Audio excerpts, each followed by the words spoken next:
Bonjour chers auditeurs et chères auditrices de notre web radio R212, aujourd'hui, nous vous présentons un article percutant rédigé par Naïm Kamal, chroniqueur invité, intitulé Le Grand Cirque. Cet article vous plonge dans les coulisses du pouvoir algérien, où l'armée joue un rôle prépondérant dans la vie politique. Voici son texte, prêt à être écouté en podcast pour vous. Naïm Kamal commence son article avec une description saisissante du climat politique algérien actuel ainsi. Ni l'humour espiègle d'un vaudeville, ni le burlesque interactif de la commedia dell'arte, mais du grotesque brut, un président reconduit, sans surprise, mais à un taux record de parti unique quand celui-ci était en vogue dans les pays du tiers-monde, des taux de participation au scrutin qui passent en moins de 3 heures du simple au double, les représentants des candidats, le gagnant comme les perdants, pourtant là que pour servir de faire valoir à l'heureux élu de l'armée, qui conteste dans un communiqué commun les chiffres fournis par la commission, dite indépendante en charge des élections, c'est tellement improbable que l'on se dit que même si l'armée algérienne avait voulu le faire exprès, elle n'aurait pas aussi bien réussi. Et pourtant, c'est peut-être bien ce qui s'est passé. Le chroniqueur poursuit en retraçant l'histoire de la mainmise de l'armée sur l'Algérie et explore la montée en puissance de la hiérarchie militaire en 1988 de la manière suivante. Depuis que le clan d'Oujda mené par Ouari Boumedienne, s'est saisi du pouvoir à la suite de 2 coups d'État successifs, l'un contre le gouvernement provisoire, l'autre contre Ahmed Ben Bella, l'armée algérienne ne s'est jamais encombrée des apparences pour raffermir sa poigne de fer sur le pays. Une nouvelle hiérarchie militaire particulièrement violente si l'ANP, portée par la guerre de libération et le tiers-mondisme ambiant, réussit à faire illusion, elle va dès 1988, avec les émeutes du 5 octobre, connaître sa première secousse, causant 500 morts et opérant quelques 15 000 arrestations. Ce séisme a-t-il été le produit de lutte intestine comme beaucoup l'ont supposé? Le doute est permis. Toujours est-il qu'il fait émerger une nouvelle hiérarchie militaire derrière le général Khaled Nezzar, qui devient chef d'état-major en novembre de la même année. Autour de lui va se constituer un conglomérat de futurs généraux particulièrement brutaux qui, sans tarder, vont plonger le pays dans une longue guerre civile de 10 ans au prix de plus de 200 000 morts.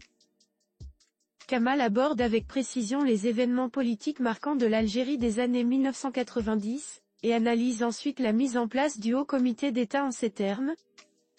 Pendant que le colonel Chadli Ben Jedid, placé par l'armée à la tête de l'État en 1979, sous prétexte qu'il était le plus ancien dans le grade le plus élevé, tentait de sortir le pays du parti unique en bricolant un multipartisme de façade, quitte à composer avec les islamistes du Front islamique du salut FIS. La hiérarchie militaire cette fois-ci publiquement menée par Nezzar improvise son coup d'État contre les urnes qui avaient donné la majorité au FIS dans les législatives de décembre 1991, annule le deuxième tour prévu pour janvier 1992 et exige du président Chadli Ben Jedid sa démission sous les yeux d'une opinion publique nationale et internationale effarée. Les nouveaux dieux de l'Algérie, Rbouba, c'est ainsi que les Algériens vont les surnommer, mettent en place un haut comité d'État composé de 5 personnalités du pouvoir et, pour habiller des oripeaux de la légitimité son opération, sort de son exil marocain un historique du FLN, Mohamed Boudiaf, pour prendre la tête du haut comité, qu'elle n'hésitera pas après 6 mois, sans aucune gêne, à exécuter publiquement à Annaba parce que réfractaire à ses manipulations. L'auteur poursuit son exposé en évoquant le rôle du président élu en 1995. Du haut voltige, peu importe que le pays plonge ainsi, sans état d'âme, dans une spirale de violence sans précédent depuis son indépendance, et compromettre pour longtemps son développement, des turiféraires du régime n'éprouveront aucun mal à voir dans ce coup de force du haut voltige politique. Peut-être, mais alors sans filet. Un président élu prendra le relais en 1995 du Haut Comité d'État, un général en costume veste croisée pour ne rien changer, Lamine Zeroual, avant que l'armée ne jette son dévolu en 1999 sur un civil, prétendument ancien colonel de l'armée de libération, mais un homme du sérail qui a connu sa traversée du désert après le décès de son parrain, Ouari Boumedienne, Abdelaziz Bouteflika. Lui aussi, comme d'autres orphelins de Boumedienne, avait fait son comeback à la faveur des émeutes de 1988, au congrès du ressourcement organisé la même année par le FLN. Contre toute attente de la hiérarchie militaire usée par 10 ans de tuerie, il réussit à donner du fil à retordre aux généraux. Avant même la fin de son premier mandat, en 2004, le président Bouteflika qui défie l'armée dans une déclaration à la presse de pouvoir l'écarter, proclamant qu'il ne sera pas 3/4 d'un président, réussit à se défaire du puissant chef d'état-major, le général Lamari, l'un de la Troïka galonnée qui a renversé les urnes en 1992, avec le général Mohamed Lamine Medienne dit Toufik, pendant 25 ans patron omnipuissant du docteur qui regroupait la sécurité intérieure et extérieure, et l'incontournable Khaled Nezzar auquel il a succédé.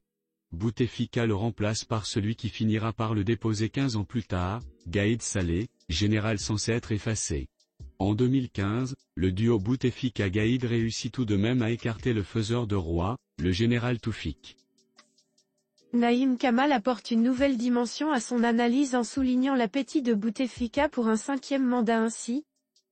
Le théâtre des ombres, pendant les 4 ans qui suivent, l'Algérie se transforme en théâtre des ombres au sein de l'armée. Des officiers supérieurs sont emprisonnés sous différents prétextes, d'autres sont limogés des commandements des régions sans que l'on puisse en décerner les contours et les raisons. Ce ballet des Bolchoïs en brodequin débouche sur l'appétence de Bouteflika pour un 5e mandat, une envie de trop qui déclenche la contestation populaire, un Irak jeune et joyeux qui fait espérer une autre Algérie. Le mouvement finit en queue de poisson sur l'élection de Abdelmadjid Tebboune, parrainé par le général Gaïd Saleh dans les conditions que l'on sait, avec pour maigre consolation la destitution du moribond Abdelaziz Bouteflika. Dans les rangs de la jeunesse algérienne c'est le désenchantement. L'histoire du Irak béni, pour utiliser une expression chère à l'actuel président, reste à écrire et ses secrets à découvrir. Mais ce qui est bien connu, c'est que comme par miracle, Gaïd Saleh décède 4 jours après l'investiture du nouveau chef d'État. Kamal conclut son article avec une réflexion sur l'avenir politique de l'Algérie en ces mots. Mon général. Celui qui lui succède à la tête l'état-major de l'armée nationale populaire, le général Saïd Changria, n'est pas particulièrement un ami du général défunt. Il est plutôt celui d'un autre général qui croupit en prison, le général Toufik qu'il s'empresse de libérer en même temps que pouvait rentrer de son exil espagnol un autre général janviériste. C'est ainsi que sont désignés les auteurs du putsch de janvier 1992, Khaled Nezzar. Plus jamais on ne verra le nouveau président de la République sans que ne voie coller à ses baskets le nouvel homme fort de l'Algérie dont les faits d'armes se limitent à l'outrance dans la répression sans merci des islamistes et des non-islamistes. Un titre de gloire qu'il partage à parité avec son compère Toufik. Cette armée aux étranges soubresauts, survivant sans cesse à ses démons, qui tente depuis la destitution de Bouteflika de refaire son unité, n'a aucune envie de revivre avec M. Tebboune ce qu'elle a vécu avec son prédécesseur.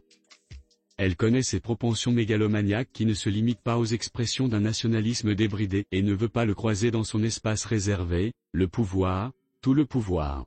Surtout, Saïd Changria n'oublie pas que son actuel protégé a été le poulain de son frère ennemi Gaïd Saleh.